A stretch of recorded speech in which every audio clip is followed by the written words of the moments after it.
আরজিকর ঘটনার পর থেকে উত্তাল সমগ্র দেশ। চিকিৎসকদের নিরাপত্তার জন্য মোতায়েন করা হচ্ছে সিআইএসএফ অর্থাৎ সেন্ট্রাল ইন্ডাস্ট্রিয়াল সিকিউরিটি ফোর্স।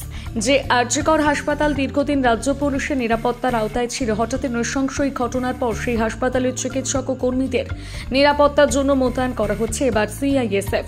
এই বিষয়ে আজ শিলিগুড়ি কোর্টের আইনজীবী অলোকেশ চক্রবর্তী জানান, সাধারণ মানুষদের বিচার দেওয়ার দায়িত্ব আইনজীবীদের। সেখানে আইনজীবীরা বিচার চাওয়ার জন্য রাস্তায় নামতে বাধ্য হচ্ছেন। তিনি আরও জানান, রাজ্যে আইন শৃঙ্খলের এই অবনতির কারণে রাজ্যে রাষ্ট্রপতি শাসন জারি হতে পারে খুব শীঘ্রই। আর কি বলেছেন শুনে নেব। আইনজীবী হিসাবে আমরা এটা সুপ্রিম কোর্ট, সবার প্রথম সুপ্রিম কোর্ট যে ব্যাপারটাকে সুমোটো নিয়েছে, এটা খুব বড় ব্যাপার, আমরা এটাকে স্বাগত জানাই। আর পাশাপাশি রাজ্যের একটা মেডিকেল কলেজে এই ঘটনার পরে সুপ্রিম কোর্টের মতন সংস্থা তারা যখন সিআইএসএফ কেন্দ্রীয় নিরাপত্তা বাহিনীকে দিতে বলেছে, তার মানে বুঝতে হবে যে সুপ্রিম কোর্টের রাজ্যের পুলিশ প্রশাসনের উপরে, নিরাপত্তার উপরে কোনো ভরসা আর থাকলো না। আমরা এর আগেও দেখেছি যে এসএসসি কাণ্ডেও হাইকোর্ট অর্ডার দিয়েছিল যে এসএসসির অফিসকে সিআইএসএফ দিয়ে ঘিরে নিয়ে তারপরে কাজ করতে হবে। আবার একবার দেখলাম যে সুপ্রিম কোর্টের নির্দেশে সিআইএসএফ রাজ্যের প্রশাসনিক পুলিশের উপরে ভরসা না রেখে কেন্দ্রীয় বাহিনীর উপরে ভরসা রেখে দিল। এটা একটা আগামী দিনে এটা কিন্তু সরকারের, পশ্চিমবঙ্গ সরকারের ক্ষেত্রে এটা একটা বিশাল বড় চাপের ব্যাপার যে কেন্দ্রের আইন শৃঙ্খলা যেহেতু কেন্দ্রীয় ব্যাপার, রাজ্যের ব্যাপার, কিন্তু আইন শৃঙ্খলা যখন রাজ্যের ব্যাপার তখন সুপ্রিম কোর্টের নির্দেশে কেন্দ্রীয় বাহিনী আসছে, তার মানে রাজ্য তার আইন শৃঙ্খলা রক্ষার ক্ষেত্রে ব্যর্থ। এইটা যদি আগামী দিনে সরকারকে বিচলিত করার জন্য এটা একটা কিন্তু বড় জায়গা তৈরি হয়ে গেল।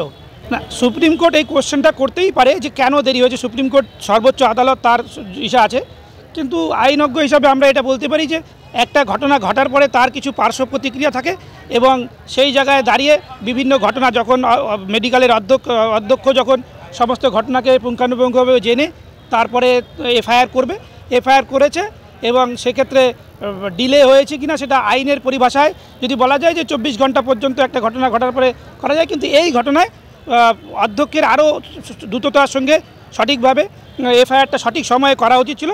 কিন্তু আমি বলবো যে যদি পুলিশ পৌঁছে গিয়ে থাকে সঠিক সময়ে, যেহেতু পুলিশটা ওখানে মেডিকেল কলেজের ক্যাম্পাসে একটা পুলিশ আউটপোস্ট থাকে এবং সঙ্গে সঙ্গে ঘটনা জানার পরে প্রথমেই পুলিশ এসেছে, তারপরে পুলিশ কমিশনার এসেছে যতদূর আমরা জানতে পারলাম, তারপরে পুলিশের বিভিন্ন তদন্তগুলো হয়েছে, এই সময়ের মধ্যে আরও দ্রুততার সঙ্গে যদি এফআইআর হতো তাহলে ভালো হতো। কিন্তু এফআইআর দেরিতে হওয়ার জন্য যদি তদন্ত বিঘ্ন হয়ে থাকে তাহলে সেটা অবশ্যই গুরুত্বপূর্ণ ব্যাপার, কিন্তু এফআইআর দিলে হওয়ার জন্য যদি তদন্ত বিঘ্ন না হয়ে থাকে তাহলে এফআইআরটা দিলে তো হলো কিনা এটা খুব বড় ব্যাপার নয়। না, শুধু আইনজীবী না, সাধারণ নাগরিক হিসাবে এই ঘটনা নারকীয় একটা হত্যা, এই ঘটনার তীব্র প্রতিবাদ জানাই এবং মেয়েরা যে রাত্রিবেলায় কাজ করতেছে তাদের সুরক্ষা দেওয়ার জন্য সরকার, কেন্দ্র, রাজ্য সমস্ত সরকারেরই দায়বদ্ধতা রয়েছে যে তার দেশের জনগণ তার ওয়ার্ক প্লেসে সুরক্ষিত থাকবে। এই সুরক্ষা দেওয়ার দায়িত্ব কিন্তু সেই এমপ্লয়ারের, যে যার জায়গায় কাজ করবে। কিন্তু পাশাপাশি আমরাও শিলিগুড়ি বার অ্যাসোসিয়েশনও, শুধু কলকাতা না, পশ্চিমবঙ্গের বিভিন্ন বার অ্যাসোসিয়েশনের আইনজীবীরা পথে নেমেছে। আমরাও আগামী কাল পরশু 21 তারিখ আমরাও শিলিগুড়ি বার অ্যাসোসিয়েশনও এই নিয়ে একটা মৌন মিছিল রেখেছি আমাদের বার থেকে। কিন্তু সবথেকে বড় কথা হচ্ছে যে আজকে দিন কোথায় পৌঁছে গেছে যে আইনজীবীরা জাস্টিস চাচ্ছে, উই ওয়ান্ট জাস্টিস। আইনজীবীরা রাস্তায় নেমে জাস্টিস আছে, যেখানে কিনা আইনজীবীদের আদালতে জাস্টিস, লোককে জাস্টিস দেওয়ার দায়িত্ব আইনজীবীদের আদালতের মাধ্যমে, সেখানে আইনজীবীরাই মনে করছে যে আদালতের মাধ্যমে জাস্টিস হচ্ছে না, পথে নামতে হবে। সাধারণ মানুষের কাছে কি মেসেজ যাবে? আইনজীবীরা যদি রাস্তায় নেমে জাস্টিস চায়, সাধারণ মানুষ কোথায় নেমে জাস্টিস চাবে? এটা একটা রাজ্যের ভয়ঙ্কর পরিস্থিতি। রাজ্যের পুলিশ প্রশাসনকে, রাজ্যের মুখ্যমন্ত্রীকে এই ব্যাপারে অতি সত্বর এই বিষয়ে নজর দিতে হবে, নাহলে আগামী দিনে রাজ্যের অবস্থা আরও ভঙ্গুর হয়ে যাবে। এটাই বলছিলাম প্রথমেই যে রাজ্যে সিআইএসএফ অর্থাৎ রাজ্যের পুলিশ প্রশাসনের প্রতি সুপ্রিম কোর্টের বিশ্বাস থাকলো না, সুপ্রিম কোর্টের ভরসা থাকলো না। এর আগে আমরা দেখেছি রাজ্যের পুলিশ প্রশাসনের প্রতি হাইকোর্টের ভরসা থাকলো না, এবার দেখলাম সুপ্রিম কোর্টের ভরসা থাকলো না।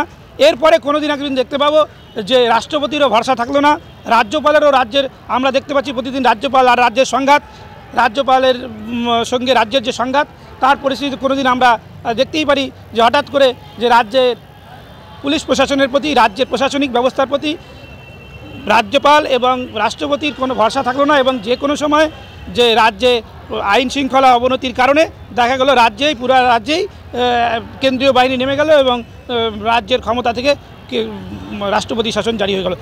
এই ঘটনা কিন্তু পদক্ষেপ, এই দুটো উদাহরণ কিন্তু আগামী দিনে কেন্দ্রের কাছে রাস্তা সহজ করে দিল, রাজ্যপালের জন্য রাস্তা সহজ করে দিল যে পশ্চিমবঙ্গের পুলিশ প্রশাসন রাজ্যের আইন ব্যবস্থা ভেঙে যাচ্ছে, এটা যদি পরপর ঘটতে থাকে তাহলে কিন্তু রাজ্যের বিপদ আছে, রাষ্ট্রপতি শাসনের দিকে চলে যেতে পারে। আমার নাম অলোকেশ চক্রবর্তী, আমি শিলিগুড়ি কোর্টের আইনজীবী।